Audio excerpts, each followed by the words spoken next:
எம்ஜிஆர் வந்து சின்ன வயசுல இருந்து பட்னி பார்த்துருக்கார், துரோகம் பார்த்துருக்கார், வறுமை பார்த்துருக்கார், கஷ்டம் பார்த்துருக்கார், உழைப்பை பார்த்துருக்கார். இதெல்லாம் பார்த்து வந்த பிறகு தான் பட்ட கஷ்டம், தான் அனுபவித்த கஷ்டம், தான் இருந்த பட்டினி, இது என்னை சுற்றி இருக்கக்கூடியவங்க இருக்கக்கூடாது அப்படின்னு நினைத்த தலைவர். அதனால தான் சாப்பாடு அப்படிங்கிற விஷயத்தில் எம்ஜிஆர் அடிச்சிக்கவே முடியாது. அதற்கப்புறம் அது யார் பண்ணாங்கன்னா, அரசியலில், தமிழ்நாட்டு அரசியலில் விஜயகாந்த் பண்ணார் எம்ஜிஆருக்கு அப்புறம். ஆனால் விஜயகாந்தை விட பல மடங்கு எம்ஜிஆர் பண்ணியிருக்கார். தனக்கு ஒரு தடவை ஒரு சினிமாவில் நடித்து 25 ரூபா ஏதோ சம்பளம் கிடைக்குது.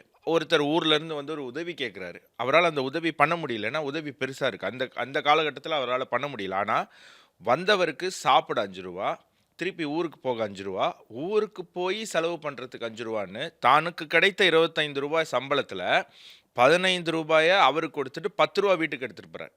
வீட்டுக்கு எடுத்துகிட்டு போய் அவங்க அம்மாட்ட கொடுக்குறாங்க.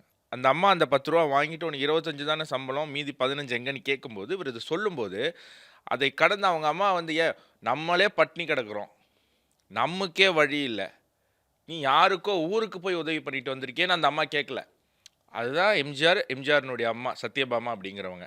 ஸோ எம்ஜிஆர்னுடைய வாழ்க்கை, நீங்கள் அவர் அரசியல் கட்சி தலைவர், ஒரு இரட்டை இலை சார்ந்த ஒரு கட்சியினுடைய தலைவர்லாம் தூக்கி ஓரம் வச்சுட்டு அவருடைய வாழ்க்கை ஹிஸ்ட்ரியை படிச்சிங்க அப்படின்னா, நம்மளுடைய வாழ்க்கையில் நம்ம கடைப்பிடிக்க வேண்டிய பல ஒழுக்கம், பல நெறிகளை வந்து அவருடைய வாழ்க்கை பாடமாக இருக்கும். அப்படிங்கிறதுனால இந்த காலம் கிடையாது, எந்த காலத்திற்கும் எம்ஜிஆர் அப்படிங்கிறவர் ஒரு நிலைத்து நிற்க வேண்டிய ஒரு சகாப்தம் அப்படிங்கிறது தான் என்னுடைய கருத்து. அதனால தான் நீ எம்ஜிஆர்னுடைய பிறந்தநாள் நம்ம 360ல் எப்போவுமே இண்டிவிஜுவல்ஸை பற்றி பெருசாக பண்ணுறதில்ல.